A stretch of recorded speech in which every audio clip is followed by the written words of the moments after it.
नमस्कार, मैं हूं पंकज श्रीवास्तव। सत्य हिंदी के खास कार्यक्रम सुनिए सच में आपका स्वागत है। आज बात चीन पाकिस्तान के बनते त्रिकोण की। आखिर इसने भारत की चिंता क्यों बढ़ा दी है? क्यों भारत ने चीन पाकिस्तान इकोनॉमिक कॉरिडोर में अफगानिस्तान के शामिल होने का कड़ा विरोध किया है? इस मुद्दे का क्या पाक अधिकृत कश्मीर और अनुच्छेद 370 के हटाए जाने से भी कोई रिश्ता है? और क्या ये अमेरिका की बेरुखी को देखते हुए चीन के साथ संबंध सुधारने के लिए की जा रही भारत की कोशिशों को एक झटका भी है? मिलेंगे इन तमाम सवालों के जवाब हमारे इस शो में। तो शुरू करते हैं आज का सफर। पहले देखिए ये नक्शा। चीन, भारत, पाकिस्तान, अफगानिस्तान।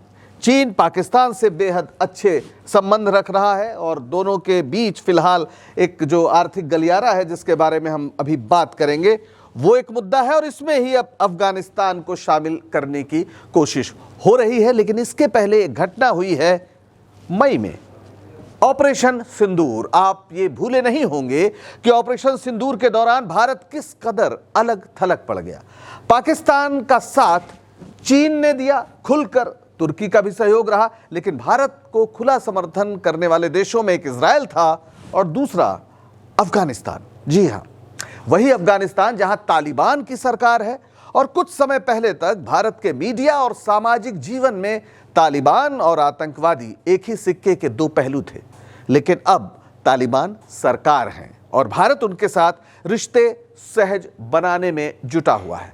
भारत ने पहलगाम में आतंकी हमले की निंदा करने के लिए भी अफगानिस्तान को धन्यवाद दिया था, लेकिन 7 मई से शुरू हुआ ऑपरेशन सिंदूर तो 10 मई को खत्म हो गया। पर इसके बाद एक और ऑपरेशन शुरू हुआ। चीन और पाकिस्तान ने अपना नया ऑपरेशन शुरू किया। यह तस्वीर देखिए, यह तस्वीर बीजिंग की तस्वीर है। 21 मई को चीन, पाकिस्तान और अफगानिस्तान की बैठक हुई। कहां? बीजिंग में। यह एक अहम त्रिपक्षीय बैठक थी। इसमें पाकिस्तान के उप प्रधानमंत्री और विदेश मंत्री इशाक डार, अफगानिस्तान की तालिबान सरकार के कार्यवाहक विदेश मंत्री मौलवी आमिर खान मुत्तकी शामिल थे। इस बैठक में फैसला लिया गया कि पाकिस्तान चीन आर्थिक गलियारा, जिसे सीपेक कहा जाता था, CPEC, उसको अफगानिस्तान तक विस्तार दिया जाएगा। यानी अफगानिस्तान उस आर्थिक प्रोजेक्ट का हिस्सा है जो भारत के लिए एक चुनौती है। लेकिन चीन पाकिस्तान आर्थिक गलियारा जानने से पहले हम जान लेते हैं कि ये BRI क्या है, जिसका ये सीपेक दरअसल एक छोटा सा या महत्वपूर्ण हिस्सा है। ये बेल्ट एंड रोड इनिशिएटिव कहा जाता है, BRI, जिसे पहले वन बेल्ट वन रोड कहा जाता था। यह चीन की एक महत्वाकांक्षी परियोजना है जिसकी शुरुआत 2013 में राष्ट्रपति शी जिनपिंग ने की थी। जरा इस पे नक्शे पर आप गौर फरमाइए। ये चीन है, यहां से रास्ता निकलता है और इधर आकर खास तौर पर जो ये अक्साई चिन और POK है, यहां से होते हुए फिर इस रास्ते वो यूरोप जाता है, सीधे अफगानिस्तान से होते हुए आगे बढ़ता है, यूरोप पहुंच जाता है रोड से, यानी सड़क मार्ग से। आप बीजिंग से सीधे चले जा सकते हैं, यहां यूरोप, फ्रांस वगैरह सब जा सकते हैं आप।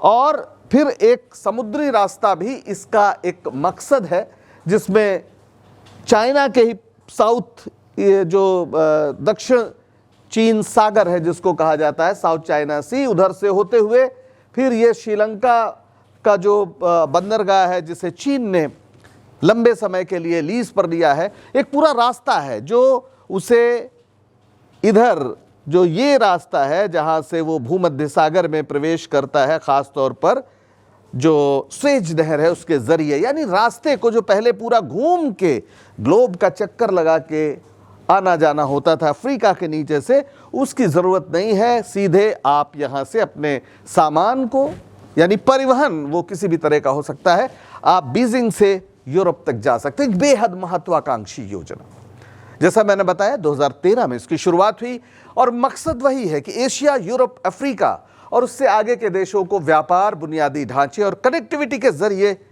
एक तरह से जोड़ा जाए। इस पहल के 2 मुख्य हिस्से हैं। सिल्क रोड आर्थिक बेल्ट, ये जमीन पर आधारित मार्ग है, यानी ये वाला जो चीन को मध्य एशिया, रूस और यूरोप से जोड़ता है, और दूसरा जो समुद्री सिल्क रोड जिसको कहा जा रहा है वो ये है। ये दक्षिण पूर्व एशिया, दक्षिण एशिया, अफ्रीका और यूरोप को जोड़ता है और बहुत एक लंबा जो सिलसिला था यात्रा का वो बहुत छोटी यात्रा में तब्दील हो जाएगा, सामान जल्दी पहुंचेगा, सीधी सी बात ये है। तो BRI यानी बेल्ट एंड रोड इनिशिएटिव जिसको कह रहे हैं, उसके तहत सड़कें, रेलवे, बंदरगाह, हवाई अड्डे और ऊर्जा परियोजनाएं बनाई जा रही हैं। जाहिर है जहां पर सड़क बीच में कोई खाई है तो आपको वहां पे पुल बनाने पड़ेंगे और जगह जगह इस तरह से एक रास्ता तैयार हो रहा है और एक बहुत महत्वाकांक्षी परियोजना है जिसपे $1 ट्रिलियन से ज्यादा का निवेश हो सकता है। 1 ट्रिलियन मतलब 1000 अरब डॉलर। और इस परियोजना में अब तक 60 से अधिक देश शामिल हो चुके हैं। लेकिन यह सिर्फ आर्थिक परियोजना नहीं है। BRI को चीन की वैश्विक प्रभाव बढ़ाने की रणनीति के रूप में भी देखा जा रहा है। चीन पाकिस्तान आर्थिक गलियारा इस पहल का एक प्रमुख हिस्सा है जो पाकिस्तान के ग्वादर बंदरगाह को चीन के शिनजियांग प्रांत से जोड़ता है और यहीं भारत की समस्या शुरू होती है। अब इसका एक हिस्सा यानी हमने आपको BRI समझाया, अब आप CPEC समझिए।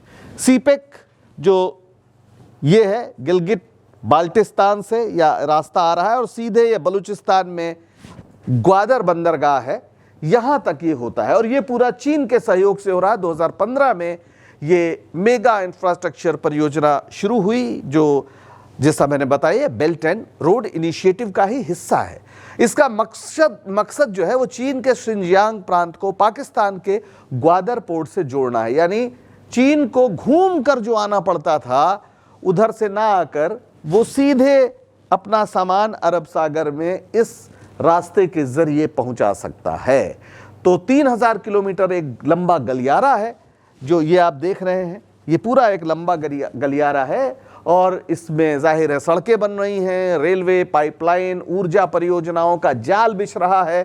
तो चीन ने पूरी तरीके से यहाँ इन्वेस्टमेंट पाकिस्तान पे इतना ज़्यादा कर दिया है कि अगर अब आपको चीन और पाकिस्तान एक साथ किसी मोर्चे पे नजर आते हो तो उसकी वजह आप समझ लीजिए ये उसका आर्थिक निवेश है। वो कभी नहीं चाहेगा कि पाकिस्तान को कोई नुकसान हो। ये परियोजना 2030 तक पूरी हो जाएगी ऐसी उम्मीद है और इस पर $60 अरब खर्च आ रहा है।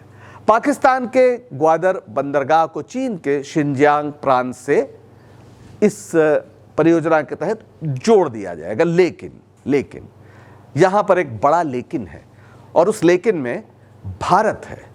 वजह ये नक्शा देखिए। अब आप थोड़ा करीब से देखेंगे तो आपको समझ में आ जाएगा ये वही CPEC है। लेकिन अब आपको समझ में आ रहा होगा कि ये गिलगिट बाल्टिस्तान सिर्फ नहीं है बल्कि ये POK भी है और इसमें अक्साई चिन भी है। तो भारत पाकिस्तान का यहां पर एक संघर्ष वाली स्थिति आ जाती है। पाक अधिकृत कश्मीर, जम्मू कश्मीर का आप जानते हैं वो हिस्सा है जो 1947 में आज़ादी के कुछ ही दिन बाद जो एक युद्ध हुआ और उसके बाद पाकिस्तान के नियंत्रण में जो हिस्सा चला गया, जिसे भारत अवैध कब्जा मानता है। और भारतीय संसद का संकल्प है कि एक दिन इस पाक अधिकृत कश्मीर को भारत वापस लेकर रहेगा और इसीलिए जम्मू कश्मीर की विधानसभा में 24 सीटें जी हां इसमें रिजर्व रहती हैं। और इधर ये अक्साई चिन है जो लद्दाख का हिस्सा है। लद्दाख भी भारत का एक केंद्र शासित प्रदेश है, एक उच्च ऊंचाई वाला रेगिस्तानी इलाका है जो सामरिक रूप से बेहद महत्वपूर्ण है क्योंकि यह भारत, चीन और तिब्बत का एक तरह से के बीच में है। तो ये क्षेत्र अक्साई चिन जो है वो चीन के नियंत्रण में है जो इसे अपने शिनजियांग प्रांत का हिस्सा मानता है और ये वही शिनजियांग है जिसे ग्वादर पोर्ट से जोड़ा जा रहा है। इसलिए जब अनुच्छेद 370 हटाकर भारत ने लद्दाख को केंद्र शासित प्रदेश बना दिया तो चीन ने तीखी प्रतिक्रिया देते हुए इसे एक तरफा कार्रवाई बताया। अक्साई चिन पर 1950 के दशक में चीन ने धीरे धीरे नियंत्रण बढ़ाना शुरू किया। जब 1950 में तिब्बत पर कब्जा हो गया उसके बाद यहां पर तमाम बुनियादी ढांचों का निर्माण हुआ, सड़कें बनी अक्साई चिन में और चीन ने अपनी जो सामरिक ज़रूरत है उसके हिसाब से इस पूरे इलाके को बनाया है। तो जाहिर है भारत के लिए एक चिंता की बात है। 1963 में पाकिस्तान और चीन ने एक सीमा समझौता किया जिसके तहत पाकिस्तान ने शक्सगाम घाटी जो अक्साई चीन के करीब है उसको चीन को सौंप दिया। और शक्सगाम घाटी जिसे ट्रांस काराकोरम ट्रैक्ट भी कहा जाता है लगभग 5800 वर्ग किलोमीटर का क्षेत्र है। यह समझौता इसलिए हुआ क्योंकि पहला तो सामरिक गठजोड़ 1962 में भारत चीन युद्ध के बाद पाकिस्तान और चीन के बीच रणनीतिक नजदीकियां बढ़ी। दोनों देश भारत के खिलाफ एक साझा रुख चाहते थे। और दूसरा, सीमा विवाद का समाधान किया गया। शक्सगाम घाटी पर दोनों देशों के दावे थे और समझौते के तहत पाकिस्तान ने इसे चीन को सौंप दिया। बदले में चीन ने अन्य क्षेत्रों पर पाकिस्तान के दावों का समर्थन किया। लेकिन भारत अक्साई चीन को लद्दाख का ही हिस्सा मानता है और पीओके और अक्साई चीन में होने वाली तमाम ऐसी गतिविधियों को वो वैध नहीं मानता है। और चीन पाकिस्तान आर्थिक गलियारा चूंकि उसी क्षेत्र से गुजर रहा है जहां भारत का भी दावा है, इसलिए इस पूरे मसले पर भारत को आपत्ति है। चीन ने 2003 में भारत को BRI यानी बेल्ट एंड रोड इनिशिएटिव का सदस्य होने का प्रस्ताव दिया था, लेकिन भारत तैयार नहीं हुआ। इसलिए तैयार नहीं हुआ क्योंकि इसमें शामिल होने का मतलब था कि चीन के अक्साई चीन पर और पीओके पर पाकिस्तान के कब्जे को वैध मान लिया जाना यह भारत की संप्रभुता के खिलाफ होता। इसलिए जब अफगानिस्तान के सीपेक में शामिल होने की बात आई है तो भारत ने कड़ा विरोध किया और यह मामला हाल में संसद में भी उठा। 24 जुलाई की तारीख राज्यसभा में एक सवाल के जवाब में केंद्रीय विदेश राज्य मंत्री कीर्तिवर्धन सिंह ने भारत का रुख स्पष्ट किया। उन्होंने कहा कि CPEC यानी सीपेक यानी चाइना पाकिस्तान इकोनॉमिक कॉरिडोर को लेकर भारत की स्थिति हमेशा से स्पष्ट और अटल रही है। यह गलियारा भारत के केंद्र शासित प्रदेश जम्मू कश्मीर और लद्दाख के उन हिस्सों से होकर गुजरता है जो पाकिस्तान के अवैध कब्जे में है। भारत ने इस परियोजना में शामिल सभी पक्षों के सामने अपना विरोध दर्ज कराया है और इसे BRI का प्रमुख प्रोजेक्ट बनाए जाने पर गतिविधियां रोकने की मांग की है। उन्होंने यह भी कहा कि अफगानिस्तान को सीपेक में शामिल करना अस्वीकार्य है क्योंकि यह भारत की संप्रभुता और क्षेत्रीय अखंडता का उल्लंघन करता है।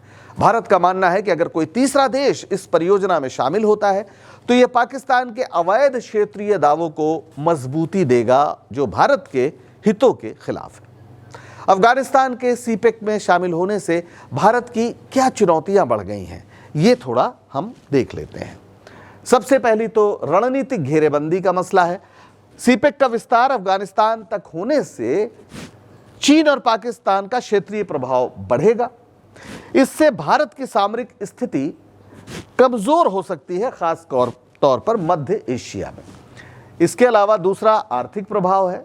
आर्थिक प्रभाव क्या है? सीपेक अफगानिस्तान को वैकल्पिक व्यापार मार्ग प्रदान करेगा जो भारत की चाबहार परियोजना को कमजोर कर सकता है।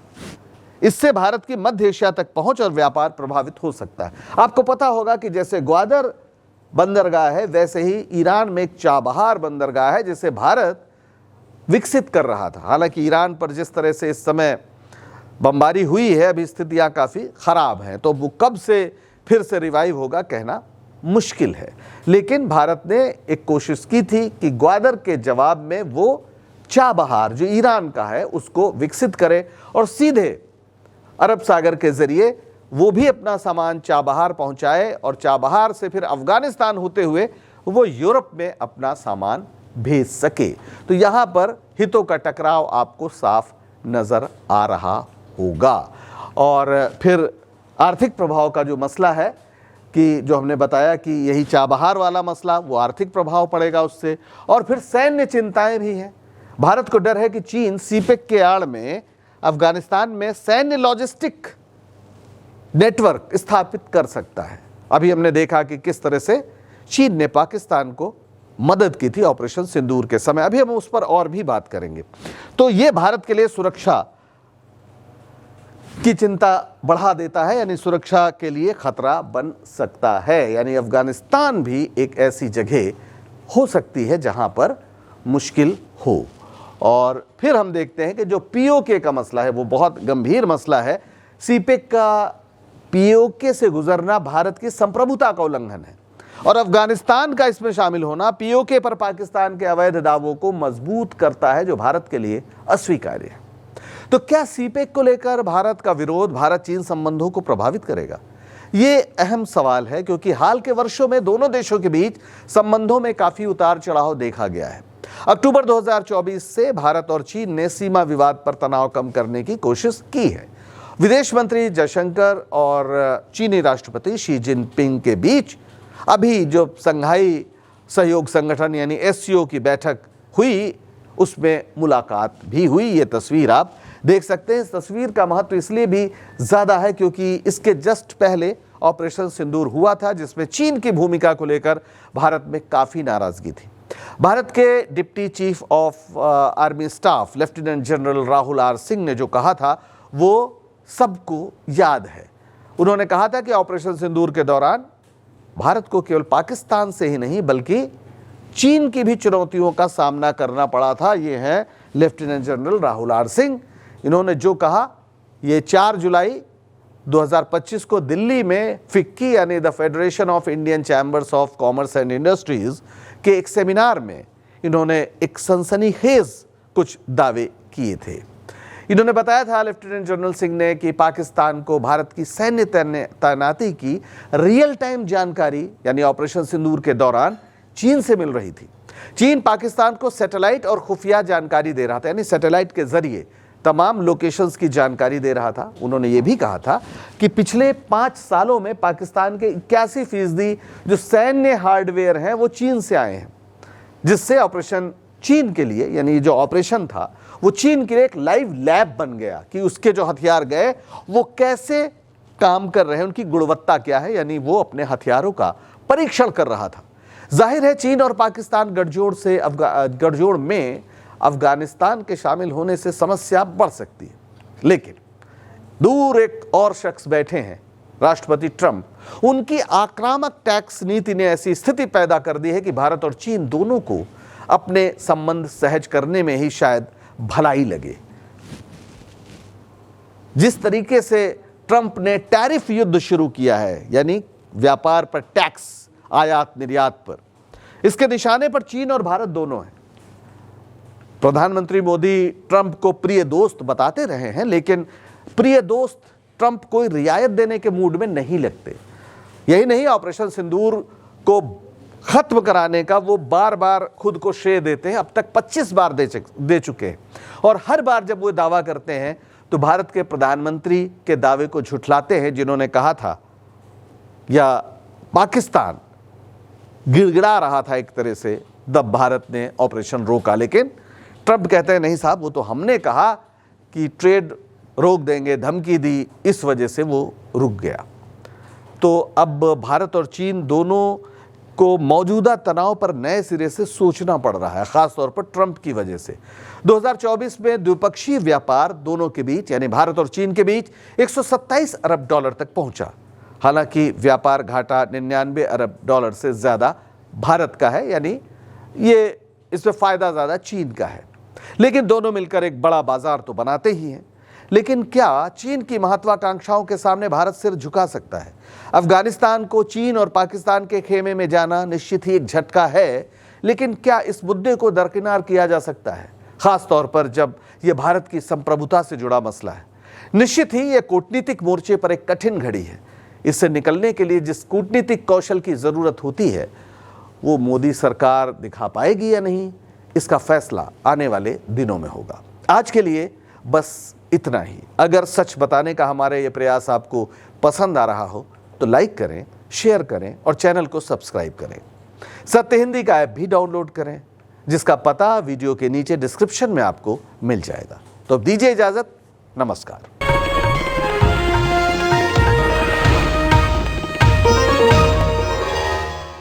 Copyright disclaimer under Section 107 of the Copyright Act 1976. Allowance is made for fair use for purposes such as criticism, comment, news reporting, scholarship, and research. Fair use is a use permitted by copyright statute that might otherwise be infringing.